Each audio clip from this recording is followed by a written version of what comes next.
Hi అండి. So ఈరోజు అయితే నేను మీకు మా దొండ పందిరి అయితే చూపించబోతున్నాను. ఈరోజు దొండకాయలు కొద్దామని అయితే చెట్ల దగ్గరికి అయితే వచ్చాము. ఇంకా మీకు ఎప్పటి నుంచి నేను పందిరి చూపించాలనుకుంటున్నాను కదా, బాగా అల్లుకుంది పందిరి కూడా. ఈరోజు అయితే చూపిద్దామని అయితే డిసైడ్ అయ్యా. ఇంకా పందిరి మొత్తం చూసేయండి, మీకు చాలా బాగా నచ్చుతుంది. ఇదేనండి మా దొండ పందిరి. మీకైతే ఈరోజు దొండ పందిరి అంతా కూడా వివరంగా చూపిస్తాను, చూసేయండి. ఈ కింద ఈ తొరకలు పువ్వు, ఈ పోతను గాలికి పందిరి ఊగిపోతుంది అసలు. నాకు గాలి వేసేటప్పుడు ఈ పందిరి కింద అసలు ఉండాలంటే భయము. ఎందుకంటే ఎక్కువగా ఈ పందిరికి ఏదైనా ముప్పు ఉందంటే అది గాలి వల్లనే. గాలి వీచిందంటే బలంగా తుఫాన్లు వర్షాలు అప్పుడే కొంచెం భయము. మిగతా టైంలో మాత్రం అసలు పందిరికి ఎలాంటి ఇబ్బంది ఉండదు, ఎలాంటి ప్రాబ్లం ఉండదు. పోయినసారి మా పందిరి అలా గాలి వానకే పడిపోయింది. చూడటానికి చాలా అందంగా ఉంది కదా, రీల్స్ చేసుకునే వాళ్ళకి మాత్రం చాలా బాగుంటుంది ప్లేస్. ఎదుగండి ఇంకా సింకర్లు అయితే పెట్టాము. ప్రస్తుతానికి నేల మిరప వేస్తే ఈ సింకర్లు తీసి మిరపలో పెట్టేయాలి.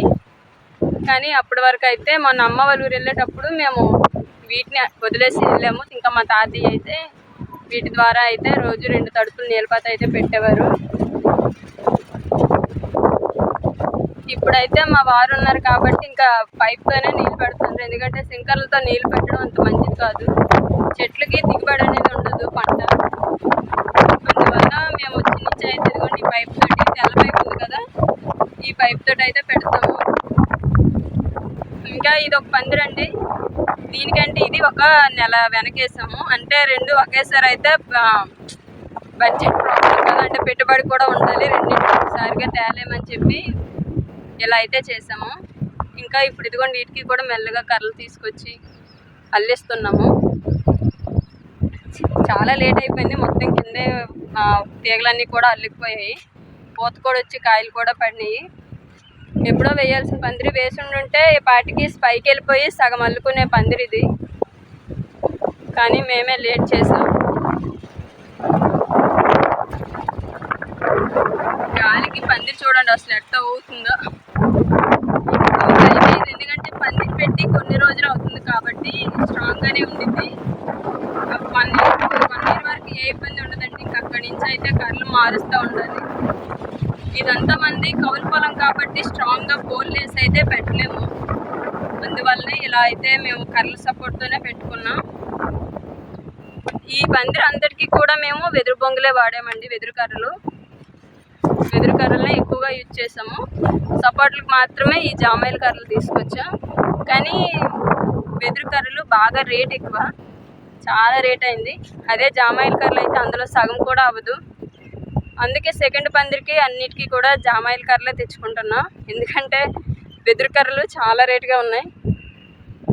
అందుకు ఈ పందిరి మాత్రం డబ్బులు పెట్టుబడి తర్వాత నిదానంగా మిరప వేసాక కొంచెంగా పందిరి అయితే కొంచెం స్ట్రాంగ్గా మధ్యలో వెదురు కర్రలు తెచ్చి వేసుకోవచ్చని ప్రస్తుతానికి అయితే ఇలా అయితే ఉంచాము.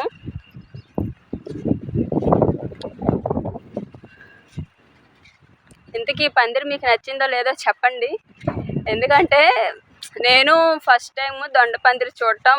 మేమే ఇక్కడ మా విలేజ్లో కల్లా, మా పల్లెటూరులో కల్లా దొండ పందిరి వేసేది మేమే. అంటే ఈ ఊర్లో అంతే.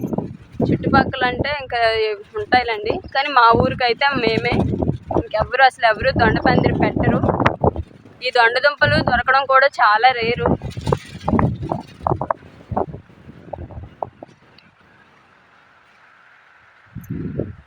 మొన్న శనివారం మేము కాయలు కోసిన రోజు చాలా బాగున్నాయండి, నిండుగా ఉంది అసలు పందిరి కాయలతోటి.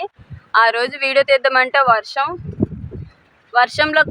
వర్షంలో నా ఫోన్ తడిసిపోయిద్దని వర్షంలో ఆ రోజు తీయలేదు. కానీ ఆ రోజు మాత్రం అసలు కాయలు భలే ఉన్నాయి. 3 కోతలు అయినాయండి ఆ రోజు కోసాము. పందిరి పెట్టిన తర్వాత టాప్ అదేనమాట. అంటే పెట్టి 1 మంతే కదా అవుతుంది, అంటే కాయలు పడి 1 మంత్ అవుతుంది కాబట్టి ఇంకా అలాగా మొత్తం అల్లేసుకునిద్ది. మేమైతే వీటికి ఎదగండి ఈ వైర్, ఇది చాలా స్ట్రాంగ్, ఇది అంత తేలిగ్గా అయితే పోదు. జీ వైర్ అంటారు కదా, అందులో గట్టిదైతే మేము తెచ్చాము. అలానే జీ వైరు, నెక్స్ట్ ఇవి వచ్చి ఎంఎం రాడ్లు ఇవి అంటారు కదండి, అవన్నమాట. వాటిని అయితే ఇలా వేస్తాము. ఎదురు బొంగులకి ఒక మేకిని అయితే కొట్టి ఆ మేకి ఇలా మేకి కొట్టి దాని మీద వేసి మళ్ళీ దానికి జీవైర్ అయితే చుట్టాము. మొత్తం కూడా ఇలానే ఉండిద్ది. పందిరి మాత్రం చాలా స్ట్రాంగ్గా పెట్టానండి. ఇంకా రెండో పందిరికి కొంచెం బడ్జెట్ ప్రాబ్లం అయ్యి కొంచెం ఇప్పటికైతే నార్మల్గా పెట్టేస్తున్నా. కానీ అలాగ ఒక 6 months తర్వాత దానిలో కూడా వెదురు కర్రలు తెచ్చి అయితే వేస్తాము. మేము అమ్మాళ్ళ ఇంటికి వెళ్ళి వచ్చేసరికి ఇదిగోండి ఆడాడే చెట్లు సరిగ్గా చూసుకోలేదు కదా, ముడత వచ్చేసింది. మా తాతయ్య అప్పటికే పాపము రోజంతా కూడా చెట్ల కడే ఉండేవారు పగలు. ఎందుకంటే ఇంకా ఇక్కడ ఇది ఒక బాధ అండి, చిలకలు, రామ చిలకలు అంటారు కదా. రామ చిలకలు అయితే రోజు ఉదయం సాయంత్రం ఖచ్చితంగా ఉండాల్సిందే. రామ చిలకలు అయితే తిని పడేస్తున్నాయి కాయల్ని. తినేయిపోని పూర్తిగా తినవు, కొరికి అలా పడేస్తాయి అంతే.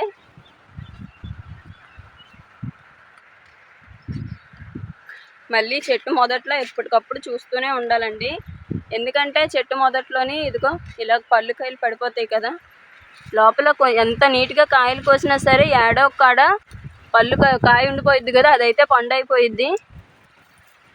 ఈ పళ్ళు కాయలు ఏమైనా కింద పడినాయి అంటే ఇంకా అంతే సంగతి.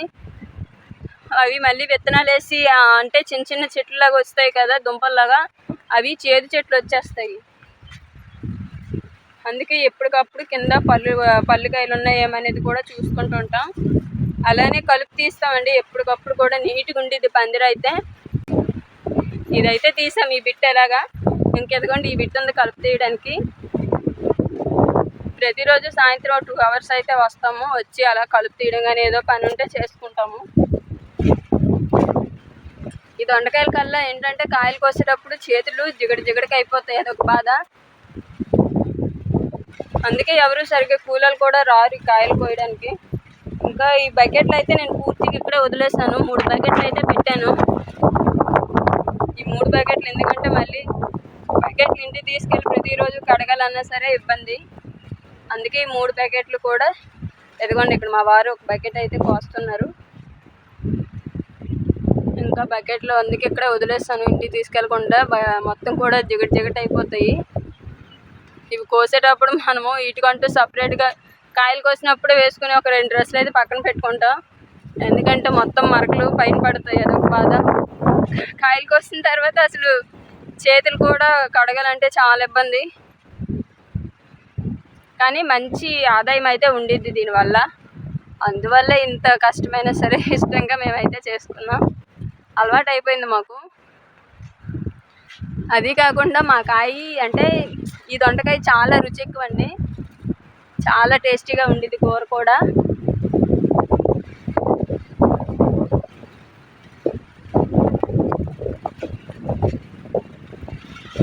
మా బొడ్డ తెచ్చిందంటే ఈ దొండ పువ్వుల్ని కోసి పడేసిద్ది. అందుకే అది చెట్లు కట్టుకు వచ్చినప్పుడు జాగ్రత్తగా ఉంటాం.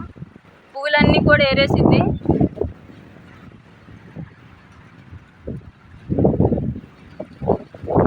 కొన్ని రోజుల వరకు అయితే ఇబ్బంది, ఎందుకంటే ఈ పాదులన్నీ ఈ చెట్టును చూడండి, పాదులన్నీ కూడా వెతకాలి కాయల కోసం. ఇదిగోండి ఇలా ప్రతిదీ కూడా ఇరుకులో చూస్తూ కోయిస్తూనే ఉండాలి. కొన్ని రోజులకి ఇదంతా ఎండిపోయిద్ది, ఓన్లీ తీగలు మాత్రమే కనిపిస్తాయి. అప్పుడు ఇంకా పైన ఉంటాయి, పైన ఇంకా ఈజీగా కోసుకోవచ్చు. మొత్తం కాయలన్నీ కూడా జీవాయి నుంచి కిందకి వేలాడుతుంటాయి.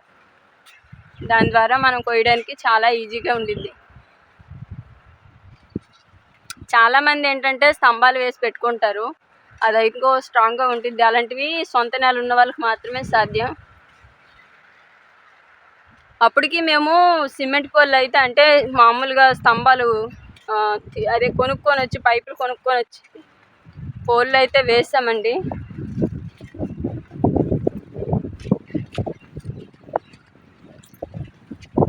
నాలుగు వైపులా కొంచెం స్ట్రాంగ్గా ఉండాలి, ఎందుకంటే గాలి ఎటు నుంచి వచ్చినా సరే 4 వైపుల నుంచి కూడా వచ్చింది కదా, అందువల్ల ఎటు నుంచి వచ్చినా స్ట్రాంగ్గా ఉండాలని చెప్పి ఈ పైపులు అయితే తీసుకొచ్చి ఇందులో సిమెంట్ అయితే వేసి ఇలా పోళ్ళు అయితే వేసాము. ఇదే కొంచెం నమ్మకం గట్టిగా పందిరి ఉంది అని నాకు చెప్పుకోవడానికి, ఎందుకంటే ఈ పోళ్ళు చాలా స్ట్రాంగు. ఇలా పోళ్ళు అయితే 4 వైపులా 4 పైపులు అయితే తీసుకొచ్చి కోసారు. ఇంటికాడ కూడా ఉన్నాయి, ఎందుకంటే ఈ పందిరి ఉంది కదా దీనికోసం. ఇలాంటివి 4 వైపులు కూడా ఈ పైపులు అయితే వేసామండి. ఇంకా ప్రతిదీ కూడా ఇలా 4 వైపులా కూడా అంటే చుట్టూ ఇలా సపోర్ట్లు కూడా కర్రలు అయితే కొట్టారు. ఎలాగో ఇప్పుడు కనిపిస్తుంది కదా ఇలా. సో ఇది చాలా స్ట్రాంగ్గా ఉంటాయి. చాలా కష్టం ఈ పందిరి వేయడం. ఒక్కరితో అయితే అసలు అసాధ్యమని చెప్పుకోవాలి. ఎవరైనా సరే సహాయం ఉంటే తప్ప చేయలేరు. తీగలు మొత్తం పాప మా తాతయ్య అల్లించేవారు. ఇంకా మిగతా పందిరి అంతా జీవైర్ అల్లడం మా వారు అలానే వేరే వాళ్ళని పెట్టుకొని అయితే చేసుకున్నారు. మేము అమ్మాళ్ళ ఇంటికి వెళ్ళి వచ్చేసరికి ఆల్మోస్ట్ అల్లుకుంది బాగా. సెకండ్ పందిరి కూడా పూర్తి అయిపోతే ఇంకా చాలా హ్యాపీ, చాలా బెటర్గా మేము ఫీల్ అవుతాం. ఎందుకంటే ఒక్క పందిరి మీదే ఆదాయం బాగుంటుందంటే రెండో పందిరి వస్తే ఇంకా హెల్ప్ అయ్యిద్ది.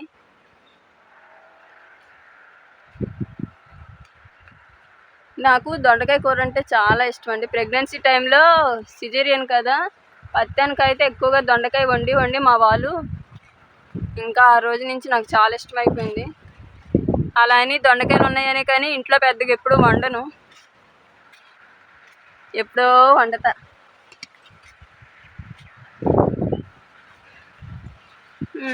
ఇంకా పందిరి అయితే చూపించాను ఎలా వేసాం ఏంటని. నచ్చితే మాత్రం లైక్ చేయండి. ఇంకా మా వారు అయితే నేను మీకు పందిరి చూపించేలోపు ఈ కాయలు అయితే కోసారు.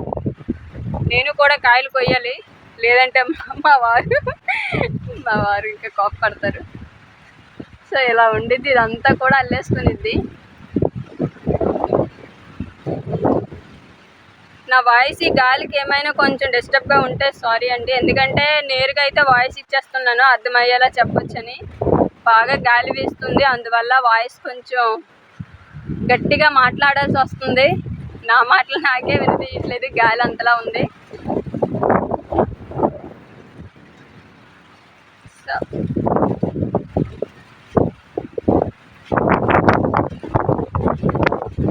ఇదండి పందిరి.